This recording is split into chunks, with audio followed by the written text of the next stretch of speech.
আসসালামু আলাইকুম শিক্ষার্থী বন্ধুরা, সবাইকে স্বাগত জানাচ্ছি হিসাব বিজ্ঞানের টাইপ ভিত্তিক বহু নির্বাচনী ক্লাসে। আমরা আজকের এই ক্লাসে আলোচনা করতে চাই আমাদের হিসাব বিজ্ঞান বইয়ের যেই পঞ্চম অধ্যায় রয়েছে, হিসাব নামে যেই অধ্যায়টি রয়েছে, সেই অধ্যায়ের টাইপ 4 এর বেশ কিছু প্রশ্ন আমরা আজকের এই ক্লাসে আলোচনা করব। আমাদের টাইপ 4 এর নাম আমরা রেখেছি গাণিতিক সমস্যা বলে। আমরা যে অধ্যায়গুলোতে অঙ্ক রয়েছে, অর্থাৎ আমাদের হিসাব বিজ্ঞান বইয়ের যেই 12টা অধ্যায়, 12টা অধ্যায়ের মধ্যে শুধুমাত্র প্রথম অধ্যায়ে কোনো ধরনের কোনো অঙ্ক আসে না, বা অঙ্ক আসার মতো কোনো এলিমেন্ট আসলে প্রথম অধ্যায়ে নাই। এছাড়া বাকি যতগুলো অধ্যায় আছে, সবগুলো অধ্যায়ে কিন্তু আসলে আমাদের ম্যাথের প্রশ্ন বা গাণিতিক সমস্যা আসার একটা সম্ভাবনা রয়েছে। যেন আমরা প্রত্যেকটা অধ্যায়ে একদম শেষের যেই টাইপটা, সেটা আমরা রাখি হচ্ছে গাণিতিক সমস্যা বলি। তো এই পঞ্চম অধ্যায়, এটারও শেষ টাইপ হচ্ছে গাণিতিক সমস্যা বলে। আমরা এই টাইপে আলোচনা করব 26 থেকে 30 সিরিয়ালের যেই প্রশ্নগুলো রয়েছে, সেই প্রশ্নগুলো। আচ্ছা, আমরা সবার প্রথমে চলে যাব প্রশ্ন নাম্বার 26-এ। 26-এ কি বলা আছে দেখো। প্রশ্ন নাম্বার 26-এ বলছে রাকিব ট্রেডার্সের যন্ত্রপাতির সংস্থাপন ব্যয় 15,000 টাকা। এই লেনদেনের ফলে রাকিব ট্রেডার্সের, দেখো, যন্ত্রপাতির সংস্থাপন ব্যয় যে কোনো একটা সম্পত্তি কেনার পরে ওই সম্পত্তিটাকে ব্যবহার উপযোগী করার আগ পর্যন্ত আমরা যত ধরনের খরচ করি, ওই সবগুলো খরচকে সম্পত্তির দামের সাথে যোগ করতে হয়। তাহলে আমি যখন সংস্থাপন ব্যয় খরচ করলাম, এটাকে আমি আসলে সংস্থাপন ব্যয় হিসাবে খরচ করলেও এটাকে লিপিবদ্ধ করা হবে যন্ত্রপাতি নামে। তার কারণ আমি যন্ত্রপাতি কিনেছি বলেই আমাকে কি করতে হয়েছে, এটার সংস্থাপন ব্যয় দিতে হয়েছে। তাহলে একটা হচ্ছে যন্ত্রপাতি হিসাব ডেবিট, এবং এটার জন্য আমার নগদ টাকা খরচ করতে হয়েছে, তাহলে নগদান হিসাব ক্রেডিট। আচ্ছা, তাহলে এইখানে যদি একটু খেয়াল করে দেখি, যন্ত্রপাতি হিসাব ডেবিট মানে কি, আমার ব্যবসায়ে স্থায়ী সম্পত্তি, যন্ত্রপাতি নামের স্থায়ী সম্পত্তির পরিমাণ বৃদ্ধি পাইছে। তাহলে আমি জায়গায় বলতে পারি স্থায়ী সম্পদ বৃদ্ধি। কি বলতে পারি? স্থায়ী সম্পদ বৃদ্ধি।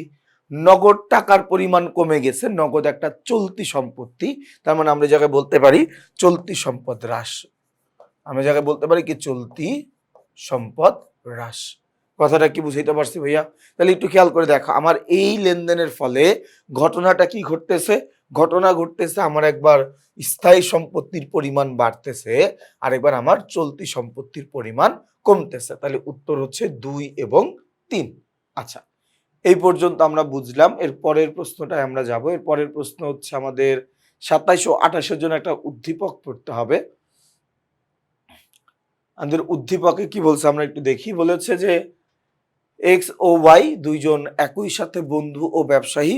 এক্স বছর শেষে দেখলো যে তার পর্যাপ্ত পরিমাণে নগদ অর্থ অলস অবস্থায় পড়ে আছে। তার পর্যাপ্ত পরিমাণে নগদ অর্থ অলস অবস্থায় পড়ে আছে। অপরদিকে ওয়াই তার ব্যবসায় সম্প্রসারণের জন্য ঋণদাতা খুঁজছিলেন। এক্স তার তহবিল হতে 1,00,000 টাকা ওয়াইকে ঋণ হিসাবে দিলেন এবং 50,000 টাকার সঞ্চয়পত্র ক্রয় করলেন। তার মানে এখানে দুজন বন্ধুর কথা বলা হচ্ছে। একজন বন্ধুর কাছে প্রচুর পরিমাণে নগদ অর্থ রয়েছে। এই একজন বন্ধুর কাছে কি আছে? একজন বন্ধুর কাছে প্রচুর পরিমাণের নগদ অর্থ অলস অবস্থায় তার কাছে রয়ে গেছে, অর্থাৎ এই নগদ অর্থটা তার প্রয়োজন পড়ছে না।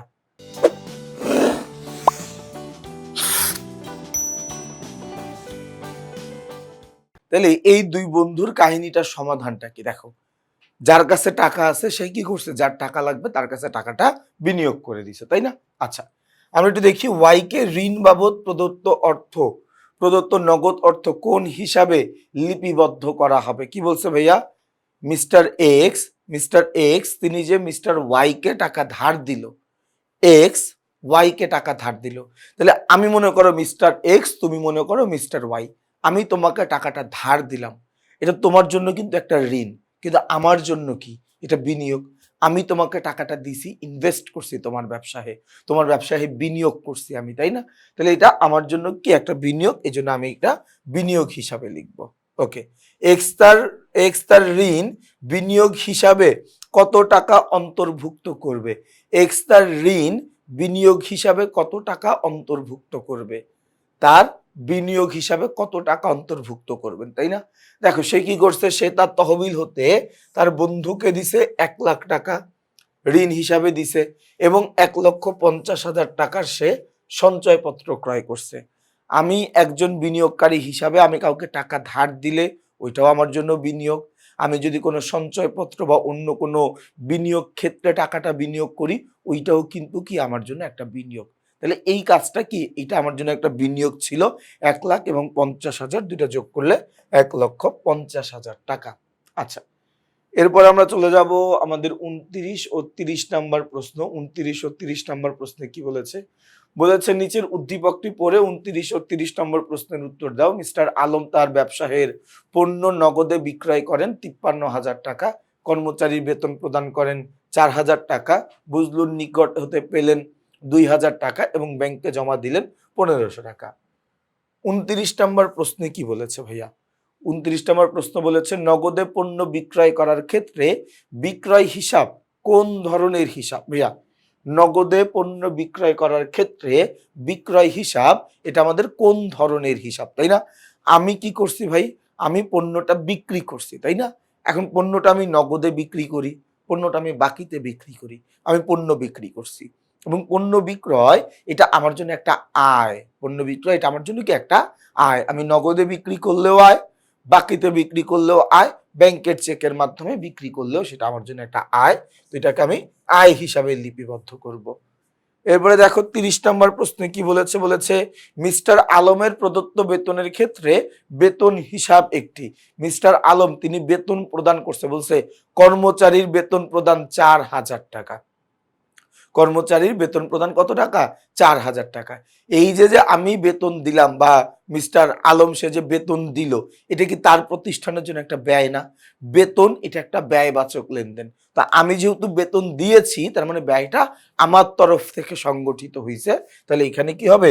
এখানে হবে হচ্ছে ব্যয় হিসাব। এখানে কি হবে? এখানে হবে হচ্ছে ব্যয় হিসাব। তাহলে 30-এর উত্তর কত?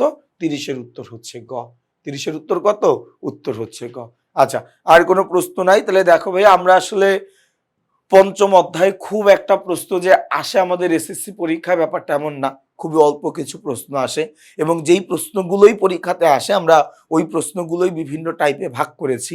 মাত্র 30টা প্রশ্ন, তারপরে দেখো আমরা কিন্তু এটা টাইপ আকারে ভাগ করে তোমাদের সামনে আলোচনা করেছি, যাতে করে আমি এটা মনে করি পার্সোনালি যে আমি তোমাদেরকে আসলে যেইভাবে ট্রেন আপ করতে চাইবো তোমরা ওইভাবেই পড়বা, আমি যেভাবে বলবো তোমরা ওইভাবেই পড়বা, এতটুকু বিশ্বাস আমার তোমাদের প্রতি আছে।